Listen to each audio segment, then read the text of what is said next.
I know the 3D in this thing is kind of stupid, but I love it. The 3DS is easily, by far, one of my favorite consoles. Well, handhelds. Nintendo took the DS format that worked so well, and they took this super gimmicky 3D technology that they developed and, upgraded the tech, the specs, everything to make what is an incredible handheld to go back to. Even though, yes, the Nintendo Switch and the Nintendo Switch 2 kind of make this console, I wouldn't say irrelevant, but definitely overshadow it power-wise. A lot of Nintendo's series did really well on the 3DS. And the series I want to talk about is Kirby. Kirby on the 3DS. So one thing to know is I love Kirby. I am always on what I call a Kirby kick. Kirby on the 3DS was some of the best in the entire franchise. And that all started with Kirby Triple Deluxe. Kirby Triple Deluxe, I believe, came out in 2013. And it did pretty well. It sold about 2.6 million. The install base is about 75 million. So, I mean, it's not terrible. And this game was one of those games that really got me into that Kirby kick. I remember thinking about Kirby always is just kind of seemed kind of boring, kind of seemed safe. But when you get into a Kirby game, you don't realize that there's a lot of charm, but there's also usually some sort of Cthulhu level, Lovecraftian demigod that you fight in the end. And I love the contrast between the, cute, lovable pink puffball and demonic monster that you have to destroy or the world's going to end. And Triple Deluxe is no exception. This game was one of my first, I would say, in terms of the Kirby games that I got into. And it's just fantastic. You get to go to different worlds and actually pretty well-designed kind of level themes. Especially since this is right after Kirby's kind of return. I mean, it was Return to Dreamland on the Wii, which was Kirby's kind of basic, more kind of generic levels. This one takes kind of that and makes it a little more unique. It does something similar to Return to Dreamland on the Wii, where it has these levels that are using different letters with having alliteration, so like Fine Fields. And then the next one over here is Lollipop Land. End up spelling out a word. In this case, it's flower because the kingdom is called Floralia. But you really get some interesting different level themes. You get Fine Fields. You get, like I said, Lollipop Land. You get Old Odyssey, which is like this forgotten world. Wild World, which is kind of like more ruiny. Endless Explosions has almost like desert feeling, kind of like almost lava. And then you get to the Royal Road. That already spells flower. You see this is level 6. Level 7 ends up being Eternal Dreamland. So in total it spells out flowered, which is really neat. They kind of do this and they'll keep doing this, as we'll see. Each level you collect sunstones. This is the same thing in Return to Dreamland. It's those gears that you have to collect. And the collectible in this game is keychains. So actually, I would say this is one of my favorite parts of this game is collecting the keychains. First of all, they look so good, right? The 3D really pops with these keychains. The effect there, and it goes through and references the entire series. You'll see some of these ones from Kirby's Dream Land on the Game Boy, and it goes to some pretty weird places. Kirby Adventure. It even includes some of the spin-offs like Kirby's Canvas Curse on the DS, Kirby Mass Attack, Kirby's Epic Yarn. The gameplay, Kirby feels so good to control in this game. They really honed in on what made Return to Dreamland good, and you could say that Kirby Triple Deluxe is still a little generic compared to other games in the series. It did what it needed to do. It took that formula that was reestablished, put it on a handheld, and did add some new variety to the scenery and the gameplay mechanics. So they added 4 new copy abilities, well, I guess technically 5. Those 4 are Archer, Beetle, Bell, and Circus. And they also added Hypernova. So Hypernova is really cool. That's pretty much just game's main gimmick. That's what you kind of see happening on here. It basically just makes Kirby's absorbing ability extra strong and sucking up a bunch of different items. Sometimes it's used kind of cute ways. It's super overpowered. It's kind of just built-in gimmicks, kind of similar to Return to Dreamland, where they have those powered up copy abilities. and it's kind of built into the stage. So you get some new copy abilities in the game. Some of them that are really good, like Archer is a really good copy ability, really fun. So is Bell. I don't even know if it returns in the series after this, but Bell's kind of fun. Beetle, kind of comes back. But that's pretty much just story mode. Another thing, obviously, it's on the 3DS, so it takes advantage of the 3D. Something that's actually really cheeky is that the name Kirby Triple Deluxe is kind of a pun, kind of a play on words of Kirby 3D. And so that's really cute. But that story mode is really solid. It takes out really good gameplay. Obviously, it's not really challenging. Kirby's not known to have super challenging games. But again, it is so charming. It looks so good on this hardware. And I could not recommend this game enough. And that's just the story mode. You see on this home screen, right, it has your completion percentage. It shows some of the different keychains that you've collected so far on the top. You can actually use the gyro to move them, which is super cute. But we get to see on the bottom screen some of our different modes. So we talked about story mode. The sub-games in this game, it's actually really interesting what they did. So they took the sub-games from Kirby Triple Deluxe and another game, Kirby Planet Robobot on the 3DS. They took these sub-games and made them into their own eShop exclusive spin-offs. Obviously now the eShop's closed, so we can't really talk about downloading those. You'd have to pirate those games at this point. But even just talking about them in the game they came from, you get a good gist of what the game was all about. They're just expanded versions of these side modes. So we have Kirby Fighters. It's basically kind of like a Smash Bros. Light. It's definitely not the same complexity as Smash Brothers, but it's cute. And then we have a little fun rhythm game, DDD's Drum Dash Deluxe. That was also expanded into just a longer version. It only has like 3 levels on it. But those are honestly neat. They're nothing standout, but they're fun little games. Obviously, it's a Kirby game. We have the arena and the True Arena that you unlock. And then you have DDD Tour. And so DDD Tour is similar to Meta Nightmare from the Superstar games. You basically play through remix levels from the story mode, but as King DDD. It's really fun. You get to control DDD, so he plays a little differently. He has a little projectile. He basically has the hammer copy ability just all the time. And you get to save through different points. So there's different levels. So you don't have to play the whole game in one sitting, which is nice. But yeah, Kirby Triple Deluxe takes a lot of those things that really worked and just ups the ante. Might still be seen as slightly generic in some ways, but overall, it's at least more themed than Return to Dreamland. So they kind of go in the right direction. I remember when I was playing Kirby Triple Deluxe, at this point I had been going through so many Kirby games and just loving the series. And this was kind of like the peak of my enjoyment at the time. Kirby Triple Deluxe was really fun to play. Like I said, the controls were really well. There's so much charm, so much cuteness. But at the point where I played this game, I think I was starting to feel a little bit of the fatigue, or at least didn't know yet that I would start feeling that fatigue. Just because a lot of Kirby games do play similarly. Even in those similarities, it's very consistent overall. But this game, oh my gosh, Kirby Planet Robobot is easily, you ask any Kirby fan, has to be one of the top games in the franchise. It takes what Triple Deluxe did and just ups it in every single way possible. Planet Robobot came out, I believe, two-year turnaround from Triple Deluxe, which isn't too bad.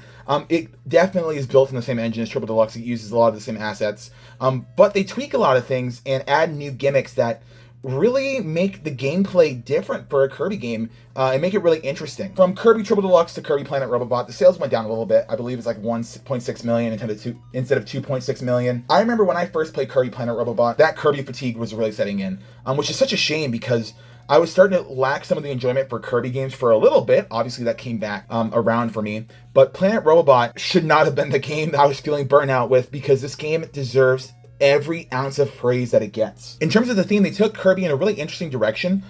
Triple Deluxe doesn't really have a theme. It's kind of whimsical. It has that almost fairy tale aesthetic with the beanstalk. But when they get to Planet Robobot, they go full in sci-fi, robots, futuristic setting. It's really nice to see them commit to such an interesting theme and take the theme and also have it affect the gameplay. So in terms of what they include in the game, it's pretty similar to Triple Deluxe in terms of its layout. So we obviously have the story mode that does the same gimmick as it did with Triple Deluxe. Those spelled out flowered.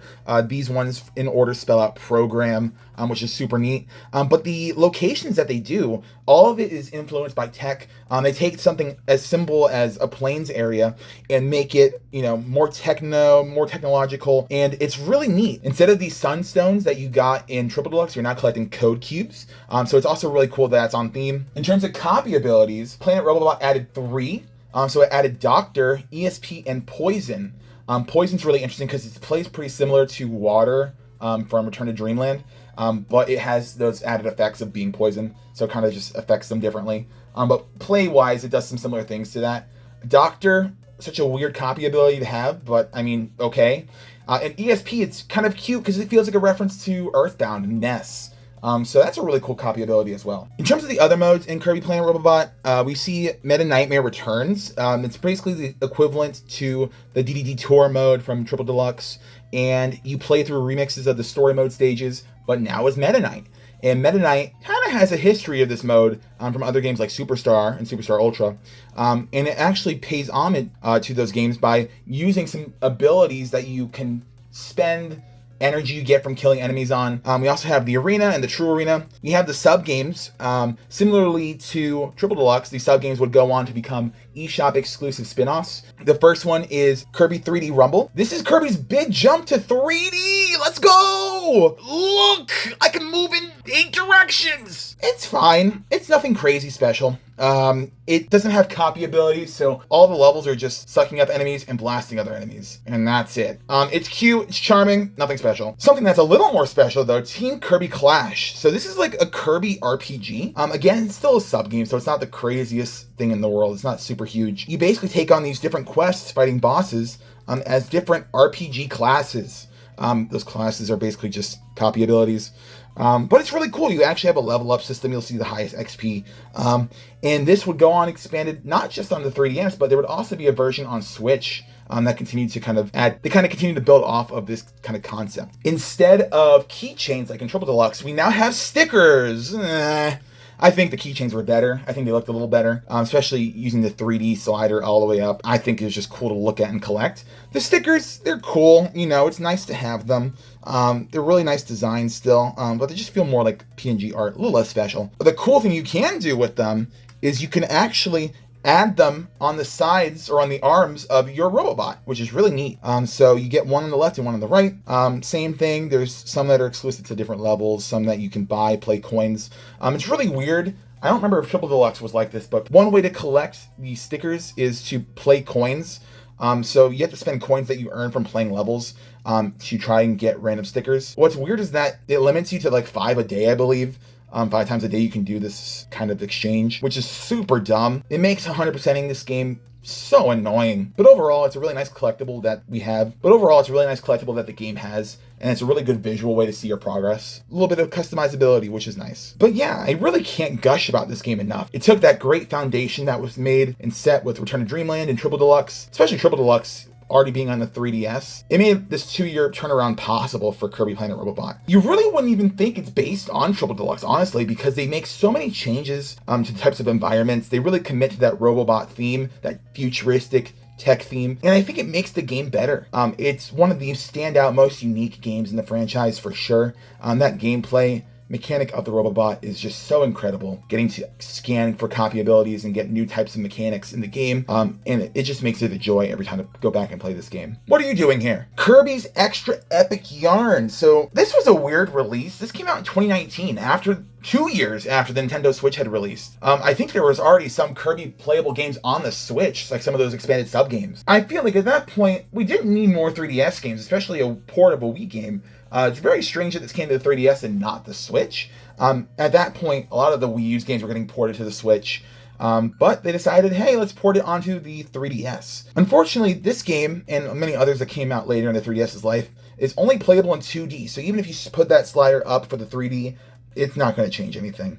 But Kirby's Epic Yarn is a really cute game. It's really fun. It's developed by Goodfeel. It's not a typical Kirby game. I mean, Kirby games are already known to be kind of easy overall. But this is like another level of easy. It makes it up with charm and just so cute. You have different collectibles from the levels. You get like different stickers essentially, or different items that you can customize your own little apartment with, which is cute. Story here is that, I don't even know the villain's name. They just start turning things into yarn. Kirby gets turned into yarn. He meets Prince Fluff, and now he's gonna go do his Kirby thing. Something that's interesting to note is that Kirby doesn't have copy abilities in Epic Yarn. So the gameplay is very different to a typical Kirby game. You'll notice on here, though, he has a little hat on. That's because Extra Epic Yarn added what was called Ravel abilities, which are basically copy abilities. It makes the game kind of easy, and, well, easier, and the game's already really easy, much easier than other Kirby games. So you can kind of take it or leave it. You can always play and just not use them if you want more of a faithful to the Wii game. I think it's fine. I think the game's already so easy that, adding some new abilities isn't going to change much. Another thing that it adds is Devilish Mode. Devilish Mode is basically just, I believe it's a shadow version of Kirby's chasing you and making the same moves that you make, and you have to make sure you don't get hit. I don't know. One thing that also makes this game different compared to other Kirby games is that you don't lose lives and you don't really die. You kind of just keep going, you lose some gems. Sure, doesn't really stop the allegations of this game is too easy. It's still cute and charming. In terms of development, Goodfeel was developing this game titled Fluff's Big Adventure, starring Prince Fluff, who's still in this game. Even during development, the game was known to be too easy, and they really struggled with development, I believe. I believe they were adding a bunch of spikes to levels to make it unnecessarily difficult, so they kind of tried to take a cheap way out. But eventually, I believe Nintendo just said, hey, make this into a Kirby game. Hopefully that helps. And that's what we got. And so it's similar. It's actually nothing like other Kirby games, really, except it's a 2D platformer. But it's so cute. It plays really well. You'll see on the cover, he has his little thread that he uses, almost like a whip. He can latch on the buttons. It's a whole arts and crafts theme for the whole thing, which works really well. Did it need to work really well in 2019 of all times? I don't know about that. But it's a lovely game on the Wii, and so having it back on the 3DS, I mean, you can't really complain. Some other things that are added in extra epic yarn, you get 2 new side modes. You get DDD Go Go Go, which is a mode where you play as King DDD, and he's just running fast through levels, and you're trying to not get hit by things, try to end the level with as many gems as you can. It's simple, it's fun. There's not too many levels. I think there's 4 levels for it. So it's cute. It's okay. Then Slash and Bead is basically Meta Knight's mode. He is kind of broken to play as because he can fly endlessly. He has his sword, and it's pretty similar. You're just going through trying to get as many gems as you can before you get to the finish line. Very simple, nothing too crazy, but it's nice to have. I mean, I'm not going to complain when they add new content to a game, and it's not it's not substantial, but it's also not substantial at the same time. But it just makes this technically the definitive version of the game, because it adds all these things, but then it changes the experience with the Ravel abilities. And so I think people are a little divisive on it. I don't really mind the difference, but it is what it is. And I think that's all the Kirby games. What is that? Kirby Battle Royale is the worst. This game sucks so much. This game came out in 2017 before Extra Epic Yarn, and this game sucks. There's nothing special about this game, right? It's a multiplayer focused Kirby game, which should be a slam dunk. Making Kirby into almost like a Mario Party? That's not a bad idea. But this game takes that idea and strangles all joy. So why is Kirby Battle Royale nothing special? Why is this game actively bad? Well, it takes the Kirby franchise, like I said, into a more party game multiplayer direction. But they don't really do much with that direction. This game is a crime to Kirby fans everywhere. I mean, the amount of content in this game is abysmal. You'll see on here, oh, it looks like there's so many options. Battle mode. That's just the game. Guess how many minigames are in this? 10. There are 10 different minigames. What kind of party game has 10 games? It has a story mode, which is just you playing through battle minigames with computers non-stop. It's not that fun! And you can't unlock all the characters without completing certain parts of it because, ooh, guess what? You get to unlock DDD, Bandana Waddle Dee, and Meta Knight. Alright, who cares? You get different copy abilities that you have to buy from the shop, at least half of them. I don't know why this game was made, but this game sucks. I can go into single player and play with computers and look at the options. 1 battle, 3 battle, 5 battle, or all 10 battles. All 10 battles, I have to commit 30 minutes to experience the whole game. I feel like I'm simultaneously being ripped off and tortured at the same time. If I play through all 10, which I also had to buy with the currency of this game, I had to pay in this stupid collection shop to get different power-ups, to get different mini games unlocked. Half of the mini games I had to pay for. What is the point? Online battle, well, that's just null and void now. Nintendo's servers have been shut off. And then what, training? Who cares? What is the point of training? What am I training for? This game is truly abysmal. I mean, the mini games, right? If these were 10 extremely solid mini games, then maybe, just maybe, I could say, okay, it's worth something. But no, the best minigame in this is maybe a 6 out of 10, with the rest being significantly worse. This game has such little content that I'm able to cover all this game has by ranking the 10 games, which we're going to do. And I want to rank them from first to last because I have some bones to pick with last place. So easily the best minigame out of all of these is Robo Bonkers. It's kind of like a 3D boss battle. It's similar to one of the boss battles from Planet Robobot, I believe, where you're going around Wispy Woods, but a mechanical version of Wispy Woods. You're fighting this robot gorilla. One thing that's kind of nice is there's different difficulties. So you have Robo Bonkers DX, and then Robo Bonkers SDX. So it makes it neat that you get to at least experience it in different difficulties and different movesets. Something that's really weird about this minigame is once you defeat the gorilla, he starts to stutter the frame rate, and it only ever happens here. It's the only time I've really noticed it happen in this game, which is weird because there's not enough happening in this game to cause frame rate issues. This would probably be the biggest set piece of the game, but still. Second best has to be Attack Riders. It's still nothing special, and this is second place. You ride around in that same circle as Robo Bonkers, and you try to hit each other. You get to drive little vehicles sometimes. It's nothing too special. You get to blast them with energy beams. Okay, it's fine. It's enough. Third place is Ore Express, and this is where we just get to the point where so many of these mini games are so similar, and there's only 10.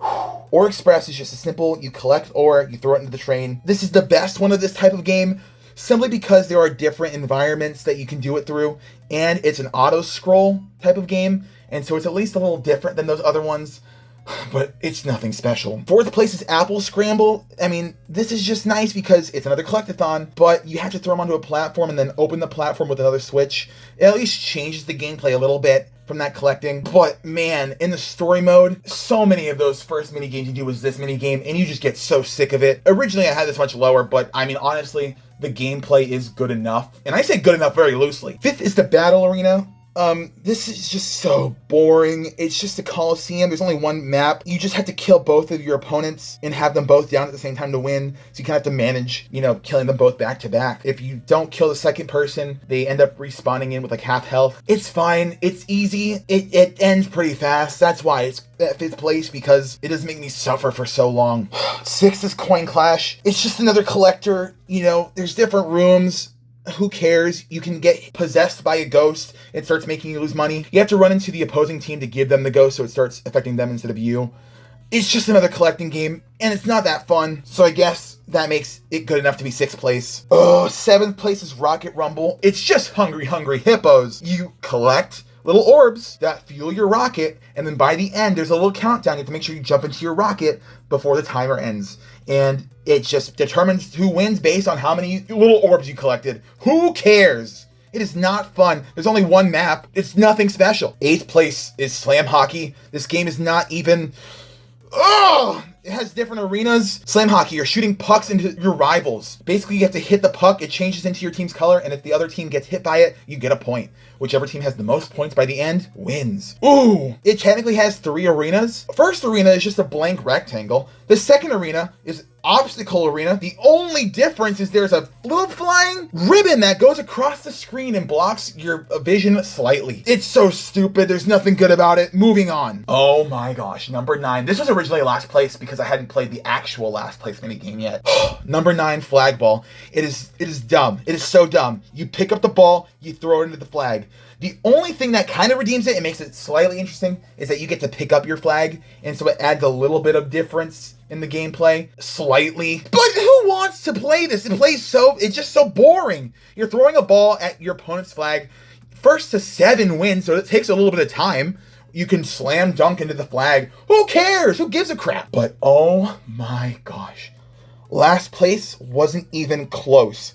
Crazy Theater is the dumbest minigame I might have ever played in my life. First off, there's only one game mode. You're basically doing what they call quick challenges. Some of these challenges are as simple as stepping on the correct tile, and they give you simple math. 1 plus 1 is what? Is it 2 or 3? What is this? This is not mini games. Oh, sometimes you might have to attack the opponent, and if you attack them, you get a check mark afterwards. You're basically playing the worst version of Big Brain Academy. It sucks so bad. Once I played this game, I was genuinely angry because it was so dumb. And that's the whole game. Thank God Kirby's Extra Epic Yarn came out after this game, because it took the 2 games before and just disregarded them and made this piece of slop of a multiplayer game. There's pretty much nothing redeeming. You know what? There's one thing that's redeeming. The only thing that is redeeming about this game is that it takes the sleep power-up that is always just to sleep and maybe heal you, and they actually made a moveset for it, which I actually like. It has a pillow and you attack with your pillow. That is so cute. But other than that, this game has nothing else to offer. I can wear hats, which is cool, but the challenges themselves aren't cool, so what's the point? Kirby games on the 3DS are truly just a special collection overall. I mean, like I said, Triple Deluxe is so good. Planet Robobot, one of the best games in the entire franchise built off of Triple Deluxe, and then releasing a totally different Kirby game, or I should say a port of a totally different Kirby game, that hasn't been playable on anything modern. And it's a little shame that it's only playable on 2 pretty dead consoles, but it's nice to have, and they added more content to it technically. So overall, Kirby on the 3DS, it's pretty iconic. Some of the best games in the franchise. And then this piece of garbage.